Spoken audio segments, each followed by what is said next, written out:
और आजकल जहाँ मौका मिलता है वहाँ किसी भी तरह की चोरी या सामान को उठा लेना संपत्ति मूलक अपराध कारित करते हैं। लूटपाट, बाइक चोरी या घर में घुसकर चोरी करना भी ऐसे अपराध में उनका शामिल होता है। एमएस नगर थाना कांड में पूर्व में 2 डकैती के कांड हुए थे। उन कांडों में भी इनकी उपलब्धि है के द्वारा पुलिस बल को सक्रिय किया गया और पुलिस बल को देख करके वहाँ से अपराधकर्मी भागने लगे, गिरफ्तार किया गया। उनके पास में 2 देसी कट्टा, 1 जिंदा कारतूस, चाकू, मोबाइल, लूटे गए आभूषण बरामद किए गए।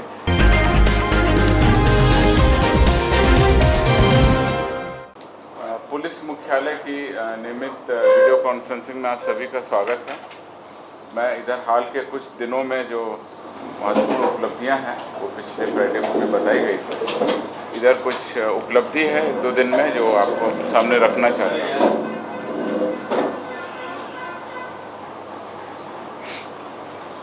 सिवान जिला में एमएस नगर थाना क्षेत्र में एक आपराधिक गिरोह, जिसको हम लोग नट गिरोह कहते हैं, उसका उद्भेदन किया गया है।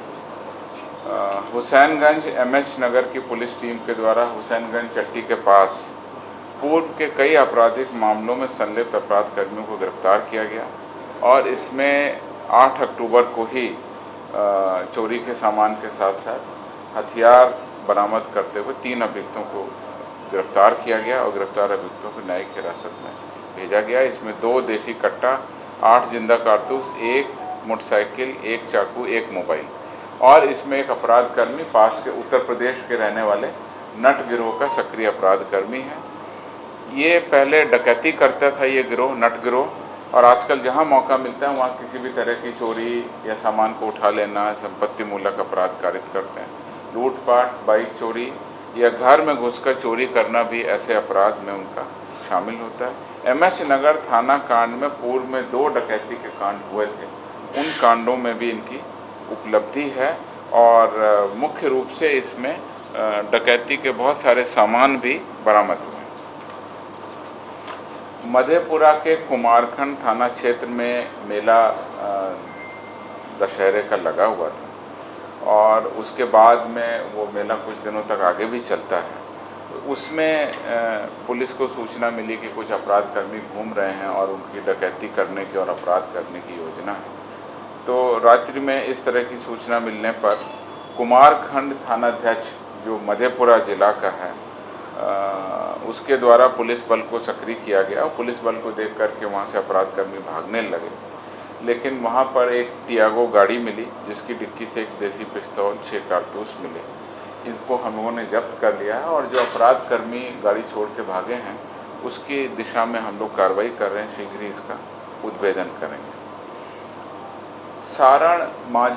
सारण जिला के माझी थाना अंतर्गत 2 अक्टूबर को अज्ञात अपराधकर्मियों के द्वारा एक घर में लूट की घटना करते हुए ज्वेलरी लूट की घटना हुई थी। इस घटना का पुलिस ने 5-6 दिनों के अंदर ही सफल उद्भेदन कर लिया और पुलिस को सूचना मिली कि माझी थाना के ही ग्राम जई छपरा में कुछ अपराधकर्मी बैठ करके आगे भी लूट की घटना कर सकते हैं, ऐसी योजना बनाए जा रही। वहाँ पर पहुँचकर 5 अपराधकर्मियों को गिरफ्तार किया गया। उनके पास में 2 देसी कट्टा, 1 जिंदा कारतूस, चाकू, मोबाइल, लूटे गए आभूषण बरामद किए गए। ये घटना 2 अक्टूबर की थी। स्थानीय पुलिस के द्वारा 4-5 दिनों के अंदर में ही पूरे गिरोह का उद्भेदन कर लिया गया और लूटे गए सारे आभूषण वगैरह वहाँ पे जो भी सोने के, चांदी के जो थे सारे बरामद कर दिए। ये अपराध की कुछ मुख्य उपलब्धि हैं जो मैं आपके सामने रख रहा हूँ। पिछले फ्राइडे को ही हमने डिटेल में बताया था कि किस तरह पुलिस के द्वारा रोको टोको अभियान के अंतर्गत मोटरसाइकिलों की बरामद की गई। आज नट गिरोह का उद्भेदन और डकैती कांड का उद्भेदन मैंने आपको बताया। पिछली फ्राइडे को आप लोगों ने ERSS के बारे में बताया गया था। मैं आपको बता दूं, पहले से आप लोगों को जानकारी भी है। दिनांक 6 जुलाई को इसका लोकार्पण किया गया प्रथम चरण का। पुलिस, अग्निशमन सेवा, चिकित्सा सेवा को डायल 112 के अंतर्गत इंटीग्रेटेड कर दिया गया अन्य आपातकालीन योजनाओं को भी सेकेंड फेज में इससे जोड़ने की योजना है। इसमें voice call, SMS, email, panic SOS request तथा वेब के माध्यम से भी रिक्वेस्ट भेज सकते हैं, या सीधे आप समझ लीजिए, आम जनता के लिए मैं कहना चाहता हूं आपके माध्यम से कि 112 को डायल करें किसी भी लैंडलाइन से, मोबाइल फ़ोन से, तो ये सुविधा आपको उपलब्ध हो जाएगी। ये इमरजेंसी रिस्पांस सिस्टम के अंतर्गत है। इसमें अभी तक कुल 25,533 इवेंट्स के 25,533 इवेंट्स के पंजीकृत होने की सूचना है। घरेलू हिंसा के 13% मामले इसमें आते हैं। दुर्घटना के 9% मामले इसमें आए हैं। चिकित्सा की जो सुविधाएं जिनको ज़रूरत पड़ती है उनकी 6% मामले सामने आए हैं। सामान्य विधि व्यवस्था के आपसी झगड़े के 40% मामले आए हैं। शराब के 7%, लूट या चोरी करते या इस तरह की घटनाओं से संबंधित 4% मामले आए हैं। पब्लिक रोड पर कोई गड़बड़ कर रही है, न्यूसेंस कर रही है, उसके 7% मामले आए हैं। अग्निकांड के भी रिपोर्ट आ रही है इसमें, तो अग्निकांड के 2% मामले आए हैं। प्रथम चरण में 400 की संख्या थी हमारे पास वाहनों की। सेकेंड चरण हम लोग फाइनल कर रहे हैं, तो उसमें ये संख्या बढ़ करके लगभग 1800 वाहनों की हो जाएगी। इस सेकेंड चरण में हम लोग मोटरसाइकिल भी दे रहे हैं, और इसमें mobile data terminal, SIM card और ERSS एप्लीकेशंस भी होगा। सेकेंड फेज में हम लोग आर्टिफिशियल इंटेलिजेंस एप्लीकेशन को और कस्टमाइज़ करेंगे, और मैप को दिखाने की जो हमारे कंट्रोल रूम में जो सॉफ्टवेयर है उसको हम लोग और इम्प्रूव करेंगे। नया कमांड एंड कंट्रोल सेंटर भी इसमें बनाया जाना है। अब जिसमें आपकी ज़्यादा दिलचस्पी रहेगी मेरे विचार से मैं बताना चाहता हूँ, इधर 10-12 दिन में जो खास उपलब्धि हुई, खास पर्टिकुलर स्पेसिफिक उपलब्धि है, उसके बारे में मैं बताना चाहूँगा। दिनांक 22 सितंबर को वैशाली जिला के अंतर्गत एक सूचक के द्वारा, एक इन्फॉर्मर था, एक पब्लिक थी, जिसने सूचना दी गई डायल 112 पर कि एक लड़की को किसी के द्वारा बंद करके रखा गया। ERV1 और ERV2, यानी घटना चूँकि सीरियस लग रही थी, इसलिए हमारे कंट्रोल सेंटर ने तुरंत इसका संज्ञान लिया और 2 गाड़ियों को वहाँ पर रवाना किया। ERV1, ERV2 को इमरजेंसी रिस्पांस व्हीकल 1 और इमरजेंसी रिस्पांस व्हीकल नंबर 2 त्वरित कार्रवाई करके 2 लड़कियों को बरामद किया, 1 महिला को गिरफ्तार किया गया। हमारा रिस्पांस टाइम था 14 मिनट, और महिला थाना कांड संख्या 39/22 दिनांक 22 सितंबर 2022 विभिन्न धाराओं में दर्ज किया गया, और पॉक्सो एक्ट भी लगा करके हम लोग कानूनी कार्रवाई कर रहे हैं। तो किस तरह से एक इन्फॉर्मेशन पे हम लोगों ने 2 लड़कियों को बरामद किया और गिरफ्तारी की और कांड दर्ज किया। इसी तरह से सितंबर में 29 सितंबर, अभी 10-11 दिन पहले की बात है, 29 सितंबर को पटना जिला के अंतर्गत एक इन्फॉर्मेशन दी गई डायल 112 पर कि उसके पिताजी अचानक बेहोश हो गए। फुलवारी शरीफ इलाके से सूचना आई थी, तो ERV जो हमारा कंट्रोल सेंटर है उसने फुलवारी शरीफ में जो हमारी इमरजेंसी व्हीकल थी उसको तुरंत डायरेक्शन दिया, और हमारी ERV गाड़ी वहाँ पहुँच गई, और फिर उसके बाद में एम्बुलेंस को वहाँ रवाना किया। तो एम्बुलेंस के द्वारा बेहोश किए गए व्यक्ति को IGIMS में भर्ती करा करके उसकी जान बचाई। तो ये बहुत बड़ी उपलब्धि हमारी 29 तारीख की है। इसी तरह से 4 सितंबर को सारण जिला में सूचक के द्वारा ये इन्फॉर्मेशन दिया गया 112 पर कि बम बनाया जा रहा। तो ERV7 जो 7 नंबर की गाड़ी थी वहाँ पर सारण में, उसको मशरक से रवाना किया गया, और त्वरित कार्रवाई करते हुए घटनास्थल पर पहुंचकर वरीय पदाधिकारियों के सहयोग से फिर थाना को बुलाया गया।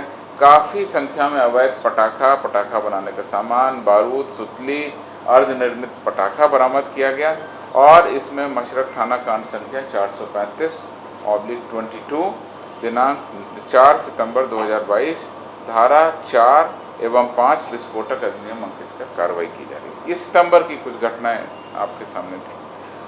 अक्टूबर महीने में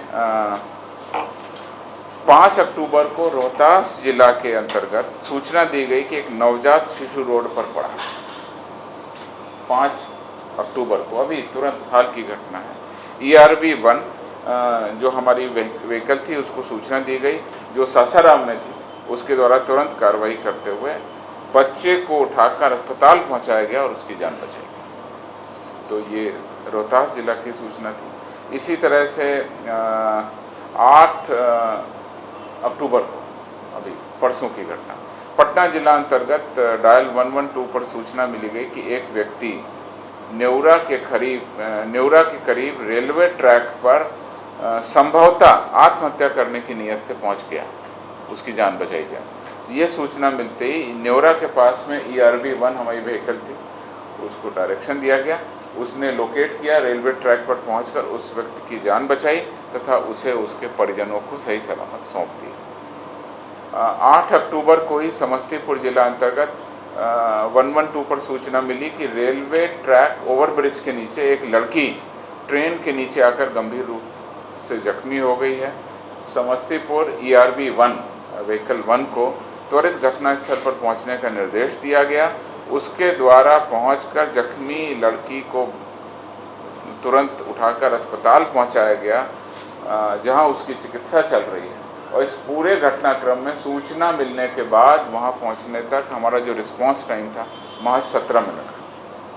तो ये कुछ उपलब्धियां थी जो हम आपके सामने रखना चाहते हैं कि किस तरह से वाहन है या इमरजेंसी रिस्पांस सिस्टम है वो आम जनता के लिए, बिहार के नागरिकों के लिए एक तरह से बहुत ही इम्पोर्टेंट लाइफ सेविंग और किसी भी विधि व्यवस्था के मामले में, अपराध के मामले में त्वरित कार्रवाई कर रहे हैं। फेज़ 2 का जल्दी ही हम लोग डिटेल प्रोजेक्ट रिपोर्ट बना के सर, इसके सवाल इसमें से कितने पुलिसकर्मी लगेंगे जब पूरी तरह से 1800 वाहन जब काम कर लेंगे, कितने पुलिस? वो डिटेल प्रोजेक्ट जब बन जाएगा हम आपके सामने शेयर करेंगे। मैंने आपसे ये कहा था कि जो कुछ सक्सेस स्टोरी आएंगी सितंबर और अक्टूबर की, वो मैंने कंपाइल किया है। सेकेंड फेज़ में लगभग 15 से 18 हज़ार आने की संभावना है, वो पुलिसकर्मी लगेंगे। और अभी हमारे ज़िले के जो रिसोर्सेस हैं उसी को हम लोग डाइवर्ट करके इन वाहनों को इक्विप कर रहे हैं और वहाँ पर लगे हुए हैं। सेकेंड फेज़ में हम गाड़ियों खरीदने का प्रपोजल, उनको इक्विपमेंट बनाने का प्रपोजल, मोटरसाइकिल खरीदने का प्रपोजल, नया रिक्रूटमेंट करने का प्रपोजल, और साथ ही साथ जो हमारा कंट्रोल रूम है उस कंट्रोल रूम को भी अपग्रेड करेंगे। तो उसके अपग्रेड करने के सारे प्रपोजल इसमें शामिल हैं। जब प्रपोजल बन जाएगा और हम लोग भेजेंगे तब हम आपको इसके बारे में शेयर करेंगे। कार्तिक सिंह में क्या बस रहा था? MLC कार्तिक सिंह वाले मामले में क्या? ये सवाल आप पिछले हर बार पूछ रहे हैं, तो मेरे पास किसी व्यक्तिगत किसी उसकी जानकारी नहीं है। मैंने आपको पहले भी बताया था, किसी खास व्यक्ति के, किसी खास न्यायिक प्रक्रिया के बारे में मेरे पास कोई जानकारी नहीं है। पुलिस अपना काम करेगी, जो न्यायिक निर्देश हैं, जो न्यायालय का आदेश है उसके तहत हम कार्रवाई करेंगे। अगर आम मामला होगा तब तक वो कब उठ गया? कल सीनियर SP बोले हैं इस बार। सर, जो राजीव रंजन DIG के ऊपर जो मामला है जिसकी जांच CID ने की है, पूरा मामला क्या है और आगे क्या कार्रवाई होगी? कुछ अखबार समाचार पत्रों में ये सूचना प्रकाशित हुई है और विशिष्ट रूप से संचिका चूँकि प्रक्रियाधीन है, इसलिए अभी मेरा इस स्तर पर कुछ कहना संभव नहीं। जांच तो हुई है CID से?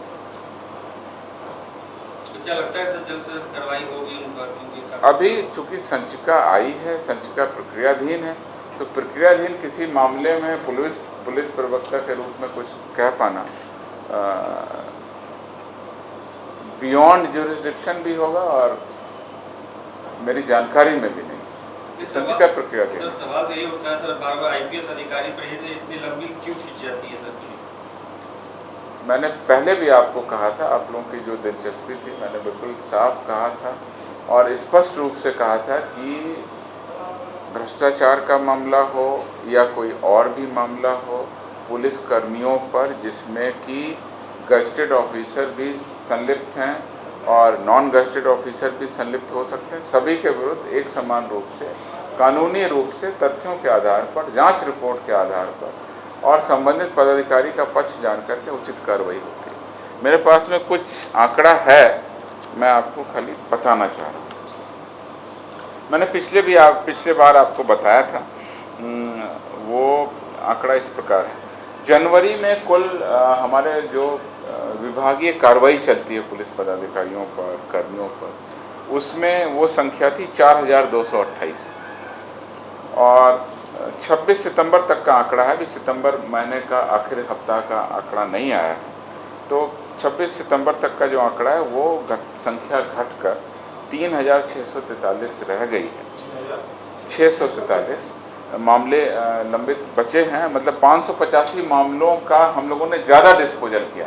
इस बीच में और भी लोग सस्पेंड हुए, इस बीच में और भी लोगों पर नई कार्रवाई शुरू हुई, परंतु उससे ज़्यादा 585 लोगों पर हम लोगों ने निर्णय लिया। तो इस प्रकार से अब 3643 कार्रवाई है। अब मैं आपको ये बताना चाहता हूँ, मेरे पास में कुछ आंकड़ा उपलब्ध है, कितने लोग पुलिस विभाग में डिसमिस हुए। तो मैं आपको बताता हूँ, 2019 में कुल 151 पुलिस पदाधिकारी डिसमिस किए गए, 151। 2020 में ये संख्या बढ़ी और ये संख्या 201 पुलिस पदाधिकारियों को डिसमिस किया गया। 2021 में 172 पुलिसकर्मियों को डिसमिस किया गया, जिसमें कि 2 इंस्पेक्टर, 31 दरोगा, 22 एएसआई एवं उसके इक्विवेलेंट रैंक, 7 हवलदार और 110 सिपाही शामिल थे। 2022 में 31/8 तक यानी 31 अगस्त तक 146 लोगों को डिसमिस किया गया। सितंबर महीने का भी आंकड़ा सभी जगह से नहीं आया है, परंतु जिन जगहों से आ गया है उसमें 16 लोगों का डिसमिसल कन्फर्म है। तो अगर इसको हम जोड़ दें तो 162 लोगों का डिसमिसल हो चुका है। अभी ये आंकड़ा बढ़ेगा, चूँकि सभी लोगों से अभी तक सितंबर का आंकड़ा कार्यालय में उपलब्ध नहीं हुआ है। पिछले वर्ष की संख्या 172, तो इस बार 162 लोग ऑलरेडी डिसमिस हो चुके हैं। सितंबर महीने तक ये संख्या बढ़ेगी और अभी अक्टूबर, नवंबर और दिसंबर 3 महीने बाकी हैं। तो हम लोगों को उम्मीद है कि ज़्यादा से ज़्यादा पुलिसकर्मियों पर हम लोग उनके दोष, आरोप और आरोपों को जब सिद्ध किया जाता है तो उसके हिसाब से हम लोग कार्रवाई करते हैं। और ये लगातार चलने वाली प्रक्रिया है और it is like internal vigilance mechanism, जिसमें हम लोग अपने ही विभाग के वैसे कर्मी जो कार्यों में गड़बड़ी करते हैं, लापरवाही करते हैं, कांडों में हो, शराबबंदी हो या कोई भी महिला अत्याचार का मामला हो या कोई अनैतिक मामला हो, भ्रष्टाचार का मामला हो, ये मैं आंकड़े मेरे पास में चूँकि उपलब्ध थे इसलिए मैंने आपके सामने सर, इसमें आईपीएस के ऊपर कितनी कार्रवाइयाँ हुई हैं और वो आंकड़ा सरकार के पास, वो आंकड़ा सरकार के पास में है। आपको पता है कि कई सारे पुलिसकर्मी सस्पेंड हैं और पुलिस पदाधिकारी सस्पेंड हैं। वर्तमान में अगर मैं कहूँ तो 2 पुलिस अधीक्षक रैंक आईपीएस रैंक के पदाधिकारी निलंबित हैं, एक डीआईजी रैंक के पदाधिकारी निलंबित हैं। पुलिस उपाधीक्षक रैंक के बहुत सारे कर्मी ईओयू ने जो अभियान किया था उसके बाद निलंबित है। वो संख्या चूँकि गृह विभाग मॉनिटरिंग करता है उनके पास में संधारित हो। और मैं केवल आपसे ये कहना चाहता हूँ कि पुलिस विभाग जहाँ एक और अच्छे कर्मियों को पुरस्कृत करती है, लगातार आपने देखा कि पुलिस वीक हो उसमें पुलिसकर्मियों को सम्मानित किया जाता है, पुरस्कार दिया जाता है, या एनुअल पुलिस अवार्ड हो जिसको पहले सोनपुर मेला पुरस्कार बोलते थे, तो उसमें हम लोग पुरस्कृत करते हैं। वहीं दूसरी ओर एक ऐसा विभाग जो अपने ही पुलिसकर्मियों पर दोषी पाए जाने पर हम लोग गंभीर कार्रवाई करते हैं। सर, पटना एसएसपी द्वारा पटना एसएसपी जो जानकारी देते थे, पिछले 9 सालों से ग्रुप बनाया गया था और पटना एसएसपी इस ग्रुप को निरस्त कर दिया और नया एक ग्रुप बना दिया गया। हम लोग को जानकारी नहीं मिलता है सर, उसके लिए हम लोग, मैं आपकी बात पटना एसएसपी को कह दूंगा और मैं उनसे कैसे सर जानकारी कैसे मिलेगा, क्योंकि जब क्राइम होती है तो हम लोग चलाते हैं, जब पटना पुलिस उद्भेदन करती है तो ये छिपाते हैं। क्या लग रहा है ये सरकार के काम करते हैं, विपक्षी की तरह काम करते हैं क्या सर? आपकी बात को पटना सीनियर एसपी ने चूंकि कोई निर्णय लिया है तो मैं उनकी बात रखूँ। ठीक है, थैंक यू। अलग से